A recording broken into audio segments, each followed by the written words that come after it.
Assalamualaikum warahmatullahi wabarakatuh. Halo kelas, ketemu lagi kita di channel Belajar dan Belajar. Apa kabar semuanya? Senang-senang ya libur panjang. Kita ada di kelas anatomi fisiologi dasar. Dan untuk kesempatan kali ini, kita akan membahas satu sistem yang menarik, yaitu sistem saraf.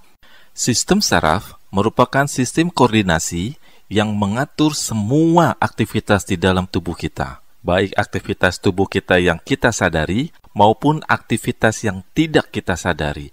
Aktivitas sadar seperti berbicara, berpikir, makan, minum, berlari, menari, melihat keadaan lingkungan sekitar, dan aktivitas lainnya. Sedangkan aktivitas yang tidak kita sadari bisa meliputi pengaturan denyut jantung, pengaturan kontraksi pada otot polos pembuluh darah, saluran nafas, saluran cerna, dan juga pengaturan pada otot polos saluran kemih.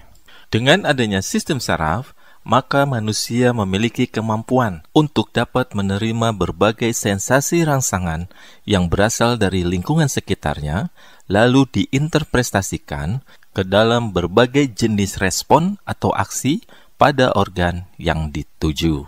Informasi atau rangsangan yang masuk ke dalam tubuh kita itu dapat kita peroleh dari organ-organ indera kita, seperti kulit, mata, hidung, telinga, dan lidah. Kemampuan sistem saraf dalam menjalankan fungsi pengaturan tak lain karena sistem saraf tersusun dari sel-sel khusus yang disebut sel saraf atau neuron. Neuron inilah yang merupakan struktur terkecil dari sistem saraf. Walaupun demikian, ia mampu berkomunikasi satu dengan yang lainnya untuk dapat menerima rangsangan, menghantarkan rangsangan, mengolah dan menginterpretasikan rangsangan tersebut untuk menghasilkan respon. Di otak kita, diperkirakan terdapat sekitar 100 miliar neuron. Bila kita amati, struktur dasar dari sel neuron itu mirip dengan sel lainnya. Ia memiliki membran sel, sitoplasma, dan juga inti sel atau nukleus. Selain itu, kalau kita lihat di bagian sitoplasma dari neuron, juga terdapat organel-organel yang juga ada di sel-sel lainnya, seperti mitokondria, aparatus Golgi, ribosom, dan retikulum endoplasma. Namun neuron berbeda dari sel-sel lainnya, di mana ia memiliki struktur khusus sehingga ia mampu menjalankan fungsi-fungsi yang unik yang tidak dimiliki oleh sel-sel lainnya. Struktur khusus apakah yang terdapat pada neuron itu? Ayo kita bahas. Bila kita amati, perbedaan yang mencolok antara struktur neuron dengan sel-sel lainnya adalah adanya dendrit dan juga akson pada neuron. Dendrit merupakan struktur dari neuron yang merupakan perpanjangan dari badan sel. Dan kalau kita amati, bentuk dendrit ini terlihat bercabang-cabang. Fungsi dari dendrit ini adalah untuk menangkap rangsangan atau impuls saraf, lalu meneruskannya ke badan sel, dan selanjutnya rangsangan ini akan dijalarkan menuju akson. Kalau kita perhatikan, akson merupakan perpanjangan dari badan sel atau bagian sitoplasma dari neuron.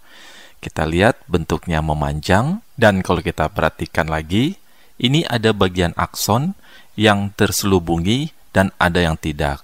Selubung ini kita sebut selubung mielin. Selubung mielin dihasilkan oleh sel skuan yang berada di sepanjang akson. Selubung mielin berfungsi untuk mempercepat hantaran impuls saraf di sepanjang akson. Selain itu, melalui selubung mielin inilah neuron memperoleh nutrisi untuk mempertahankan fungsinya. Perlu kita ketahui bahwa neuron-neuron yang menyusun sistem saraf memerlukan asupan nutrisi yang mumpuni. Selain sel skuan, ada sel lain lagi yang mendukung kelangsungan fungsi dari neuron. Salah satunya adalah astrosit. Sel astrosit menghubungkan neuron-neuron dengan pembuluh darah, di mana sel astrosit ini akan menyalurkan nutrisi yang ia ambil dari pembuluh darah kapiler menuju neuron. Ternyata, tidak seluruh bagian akson diselubungi oleh mielin. Bagian akson yang tidak tertutup oleh mielin ini akan membentuk celah. Celah ini memungkinkan terjadinya percepatan penjalaran impuls di sepanjang akson. Celah ini dinamakan nodus Ranvier. Penjalaran impuls saraf yang telah dimulai sejak dari dendrit, badan sel, dan di sepanjang akson nantinya akan berakhir di ujung akson atau akson terminal. Bila kita teliti, bagian ujung akson ini bentuknya agak menggelembung. Ujung akson atau akson terminal berfungsi untuk melanjutkan impuls saraf dari neuron sebelumnya ke neuron berikutnya. Jadi, ujung akson atau akson terminal nanti akan berhubungan dengan dendrit dari neuron berikutnya. Antara ujung akson neuron sebelumnya dengan dendrit neuron berikutnya, ini terdapat celah, dan celah ini disebut sinapsis. Dengan demikian, melalui celah sinapsis inilah proses penjalaran impuls dari neuron satu ke neuron berikutnya terjadi. Perlu diketahui bahwa penjalaran impuls saraf di sepanjang neuron satu ke neuron berikutnya itu berlangsung sangat cepat. Hal ini terjadi karena adanya beda potensial atau adanya proses kelistrikan yang terjadi pada membran sel neuron, sehingga penjalarannya menjadi begitu cepat.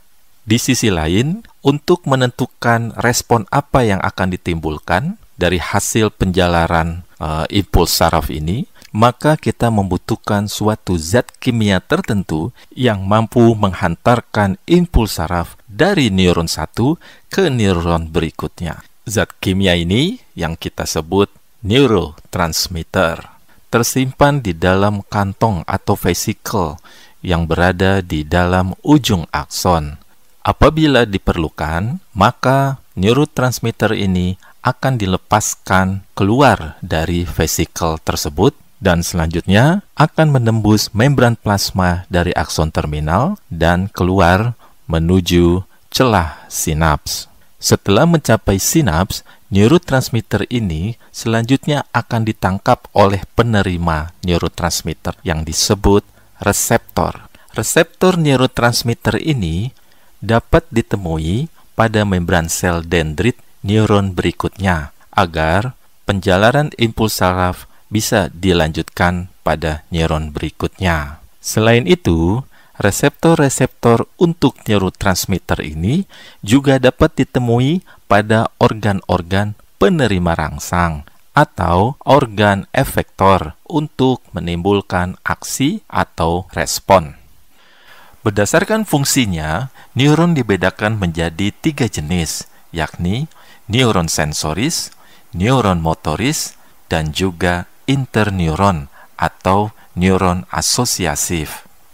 Neuron sensoris adalah neuron yang berfungsi untuk menerima rangsangan lalu menghantarkannya menuju pusat pengolahan informasi atau rangsangan, yakni sumsum tulang belakang atau otak. Di dalam sumsum tulang belakang dan otak terkandung neuron-neuron yang sifatnya asosiasif atau yang disebut interneuron. Neuron-neuron asosiasif mampu mengolah seluruh informasi yang masuk yang dihantarkan oleh neuron sensoris. Setelah diolah dan diinterpretasikan, maka neuron-neuron asosiasif akan memberikan suatu perintah untuk menimbulkan respon. Perintah ini nantinya akan disalurkan melalui neuron motoris. Rangsangan respon yang dihantarkan oleh neuron motoris ini nanti akan menuju organ target atau organ efektor untuk menimbulkan aksi. Jadi begitu ya pola penjalaran rangsangan saraf dari mulai saraf sensoris terus diolah oleh saraf asosiatif. Dari saraf asosiatif ini akan menimbulkan respon yang akan dihantarkan oleh saraf motorik menuju organ efektor untuk menimbulkan suatu aksi. Neuron-neuron yang memiliki fungsi yang sama nanti akan berkumpul menjadi satu, membentuk suatu jaringan saraf. Dan jaringan saraf ini memiliki fungsi dan karakteristik masing-masing untuk menjalankan sistem saraf di dalam tubuh kita. Oke kelas, demikianlah pembahasan sistem saraf bagian pertama ini. Nanti kita lanjutkan lagi di pembahasan sistem saraf bagian kedua. Jangan lupa terus simak channel kebanggaan kita ini, channel Belajar dan Belajar, channel yang bisa bikin kamu jadi pintar. Sampai jumpa. Assalamualaikum.